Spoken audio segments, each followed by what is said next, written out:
नमस्कार, स्वागत है आपका हमारे चैनल में। मैं रानी गुप्ता आपके साथ और बड़ी खबर सामने आ रही है। आपको बता दें, दिल्ली के एलजी विनय सक्सेना ने बिजली सब्सिडी में हो रहे अनियमितताओं को लेकर के इसके जांच के आदेश दे दिए हैं, जिसके बाद से आम आदमी पार्टी और अरविंद केजरीवाल बौखलाए हुए से नजर आ रहे हैं। और इसको लेकर के जहां आम आदमी ने प्रेस कॉन्फ्रेंस किया है, तो इसी के साथ ही मनीष सिसोदिया और अरविंद केजरीवाल ने ट्वीट किया है और ये कहा है कि कहीं ना कहीं ये जो जांच का आदेश दिया गया है वो पूरी तरीके से फर्जी है और बीजेपी नहीं चाहती कि हम दिल्ली में लोगों को यूं ही फ्री की बिजली दें और गुजरात में भी ऐसे ही नियम लागू करें। इसी के साथ ही मनीष सिसोदिया तो ये कह रहे हैं कि गुजरात में हार का डर है, जिसकी वजह से इस तरीके की जांच करवाई जा रही है। वहीं आम आदमी पार्टी के प्रवक्ता ने एक प्रेस कॉन्फ्रेंस किया और उसमें ये कहते हैं कि दिल्ली में अरविंद केजरीवाल की सरकार ने दिल्ली के लोगों को सब कुछ फ्री में दे रखा है, इसके बावजूद यहाँ पर जांच बिठा दिया जाता है। आपको बता दें, लगातार जो आप सरकार में घोटाले हो रहे हैं उसकी पोल लगातार खोलते हुई नजर आ रही है। चाहे फिर वो स्कूल निर्माण में हुई धांधली की बात कर ले, वक्फ बोर्ड घोटाले को लेकर के बात करें, या फिर नई शराब नीति को लेकर के जो घोटाला हुआ है उसकी बात कर ले। और एक नया घोटाला आप खुल करके सामने आ रहा है कि कैसे बिजली सब्सिडी के नाम पर जनता से पैसे लिए गए और कई बड़ी कंपनियों को ये पैसे दिए गए और ये कहा कि दिल्ली की जनता को फ्री बिजली दी जा रही है। आपको बता दें, इसको लेकर के बीजेपी नेता भी लगातार अरविंद केजरीवाल पर हमलावर रहे।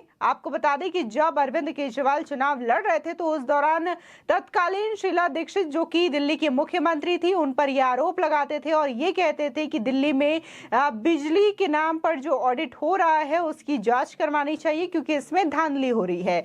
लेकिन जब उनकी सरकार पर ये बातें आ रही है तो अब इसे अरविंद केजरीवाल और मनीष सिसोदिया, क्या पूरी आम आदमी पार्टी, इसको फर्जी जांच करार दे रही है। आपको बता दें कि दिल्ली के एलजी ने ये साफ शब्दों में कहा है कि जो भी जांच हो वो 7 दिनों के अंदर उन्हें रिपोर्ट चाहिए। आपको बता दें कि दिल्ली के उपराज्यपाल विनय कुमार सक्सेना ने अरविंद केजरीवाल सरकार की बिजली सब्सिडी योजना की जांच के आदेश दे दिए हैं। वहीं इस मामले पर अब अरविंद केजरीवाल की प्रतिक्रिया भी सामने आ गई है और बीजेपी पर अरविंद केजरीवाल ने गंभीर आरोप लगाए हैं। लेकिन सोचने वाली ये बात है कि दरअसल ये जांच के आदेश खुद दिल्ली के एलजी ने दिए हैं, लेकिन अरविंद केजरीवाल बीजेपी पे आरोप लगाते हुए दिखाई दे रहे हैं।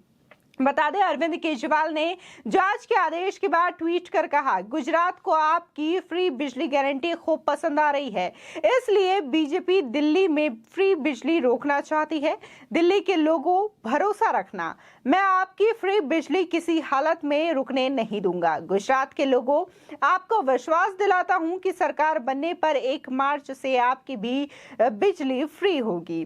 साथ ही एक अन्य ट्वीट में अरविंद केजरीवाल ने लिखा, आपने हर चीज पे इतना टैक्स लगा दिया, इतनी ज्यादा महंगाई कर दी, लोगों का खून चूस रहे हो। ऐसे में मैं अगर अपने लोगों को फ्री बिजली करके उन्हें थोड़ी सी राहत देता हूं तो वो आपसे बर्दाश्त नहीं होता, वो भी आप रोकना चाहते हो, ये मैं किसी हालत में नहीं होने दूंगा। इसी के साथ ही दिल्ली के डिप्टी सीएम मनीष सिसोदिया ने भी ट्वीट कर कहा, गुजरात हारने का डर, न जाने इनसे और कितनी फर्जी जांच करवाएगा। जनता को फ्री बिजली न मिलने, इसके लिए भी जांच की साजिश पर उतर आए हैं। अब जनता को दी जा रही फ्री बिजली में भी अनियमितता है। पिछले सारी जांचों के नतीजे कहाँ हैं?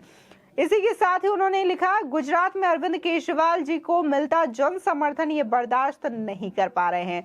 आपको बता दें, जिस जन समर्थन की बात बार बार की जा रही है गुजरात के विधानसभा जो चुनाव होने वाले हैं उसको लेकर के, तो ये तस्वीरें भी सामने आई कि कैसे जब अरविंद केजरीवाल एयरपोर्ट पर जाते हैं गुजरात के, तो वहां पर उनके स्वागत में जो लोग खड़े होते हैं उनमें इतना ज्यादा क्रेज है प्रधानमंत्री मोदी को लेकर के कि वो अरविंद केजरीवाल के ही सामने प्रधानमंत्री मोदी के नारे लगाने लगते हैं, जिसके बाद ये वीडियो काफी ज्यादा सोशल मीडिया पर वायरल हुआ था और इससे अरविंद केजरीवाल की फजीहत भी हुई थी।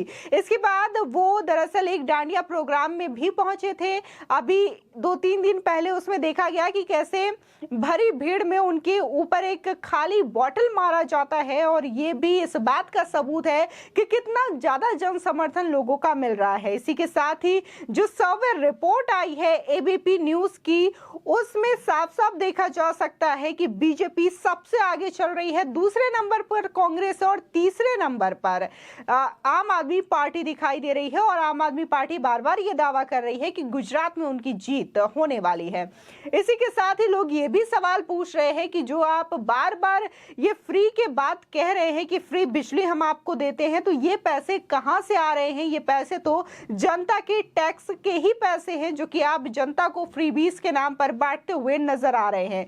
इसी के साथ ही जहां ये बताया जा रहा है आम आदमी पार्टी के प्रेस कॉन्फ्रेंस करके कि जनता को सारी चीजें हम फ्री में दे रहे हैं, यानी कि आम आदमी पार्टी दिल्ली में हर चीज मुफ्त कर रही है, तो इस पर भी लोग सवाल उठाते हुए नजर आ रहे हैं। आपको बता दें कि इस ट्वीट के बाद बीजेपी नेताओं और आम लोगों ने अरविंद केजरीवाल को जमकर फटकार लगाई और ट्रोल करना शुरू कर दिया। आपको बता दें बीजेपी नेता परवेश सिंह ने ट्वीट कर कहा, केजरीवाल ने दिल्ली के लोगों को बिजली सब्सिडी देने के नाम पर अरबों रुपए बिजली कंपनियों से कमीशन खाने का घोटाला किया।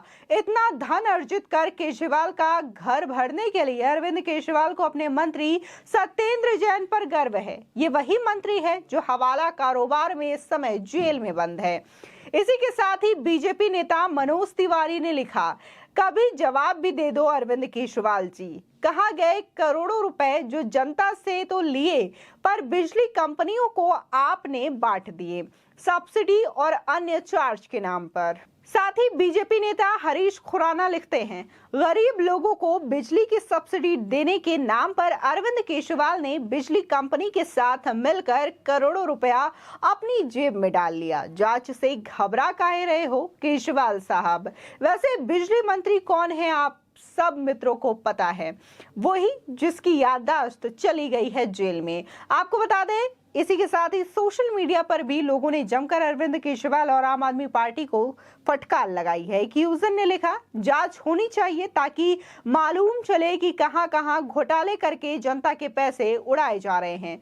इसी के साथ ही अशोक गुप्ता नाम के एक यूजर ने लिखा, अच्छा केजरीवाल जी, जो फ्री दे रहे हो उसकी भरपाई आप कहां से कर रहे हो? इसका जवाब दो, गुजरात की जनता आपसे जानना चाहती है। दरअसल एलजी विनय कुमार सक्सेना ने मुख्य सचिव को उन आरोपों की जांच करने को कहा है जिनके मुताबिक बिजली वितरण कंपनियों को सब्सिडी राशि भुगतान में अनियमितता बरती गई है। एलजी ने 7 दिनों के भीतर चीफ सेक्रेटरी से रिपोर्ट मांगी है। बता दें कि एलजी ने मुख्य सचिव से कहा है कि वो इस मामले की जांच करे कि जब 2018 में DERC यानी कि दिल्ली इलेक्ट्रिसिटी रेगुलेटरी कमीशन ने दिल्ली सरकार से कहा था कि वो बिजली पर दी जाने वाली सब्सिडी डीबीटी यानी उपभोक्ताओं के बैंक खातों में सीधे ट्रांसफर करने पर विचार कर सकती है, जैसे एलपीजी के मामले में की जा रही है, तो फिर इसको अब तक लागू क्यों नहीं किया गया? आपको बता दें कि प्रतिष्ठित वकीलों, जूरिस्ट और लॉ प्रोफेशनल ने आरोप लगाया है कि वो भ्रष्टाचार का सबसे पुख्ता मामला है। बता दें कि एलजी के मुताबिक उनके सचिवालय को इस मामले में बहुत बड़े घोटाले की शिकायत मिली है। आरोप के मुताबिक आम आदमी पार्टी के प्रवक्ता और डायलॉग एंड डेवलपमेंट कमीशन के उपाध्यक्ष जसमन शाह, आम आदमी पार्टी के सांसद एनडी गुप्ता के बेटे नवीन गुप्ता, इन दोनों को BRPL और BYPL में डायरेक्टर बनाया गया है और इन्होंने बड़ा घोटाला अंजाम दिया है। ये डिस्कॉम कंपनियां अनिल अंबानी ग्रुप की हैं, जिसमें दिल्ली सरकार 49% की हिस्सेदारी है। आपको बता दें जिस तरीके से बार बार अरविंद केजरीवाल की ओर से कहा जा रहा है कि दिल्ली में सारी चीजें मुफ्त में दी जा रही है जनता को, तो आपको बता दें कि अरविंद केजरीवाल ने ही पिछले दिनों ये कहा था कि 1 अक्टूबर से अब बिजली उन्हीं लोगों को फ्री में दी जाएगी जो कि अरविंद केजरीवाल से गुजारिश करेंगे, भीख मांगेंगे और लेटर लिखेंगे कि उन्हें बिजली बिलों में सब्सिडी चाहिए और फ्री बिजली चाहिए, तभी केजरीवाल सरकार उनको फ्री बिजली देगी। इस तरीके से अरविंद केजरीवाल कह चुके हैं और ये जो नियम है 1 अक्टूबर से लागू भी हो चुका है। इसके बावजूद जो सौरभ भारद्वाज है, आम आदमी पार्टी के प्रवक्ता, वो प्रेस कॉन्फ्रेंस करते हैं और ये कह रहे हैं कि दिल्ली में सब कुछ आम जनता को फ्री में दी जा रही है। लोग इस पर भी सवाल उठा रहे हैं कि जब सब कुछ आम जनता को फ्री में मिल ही रहा है तो फिर जनता से टैक्स क्यों वसूला जा रहा है। घर बैठे लोगों को राशन पहुंचाया जाए, मेडिकल केयर किया जाए और इसी के साथ ही उन्हें तो फिर रोजगार करने की भी कोई आवश्यकता नहीं है, काम पे जाने की भी कोई आवश्यकता नहीं है। तो तमाम तरीके से आम आदमी पार्टी इस वक्त घिरती हुई दिखाई दे रही है। फिलहाल आपकी इस खबर पर क्या राय है, हमारे कमेंट सेक्शन में जरूर बताएं। आगे की और भी अपडेट के लिए चैनल को सब्सक्राइब करना ना भूलें।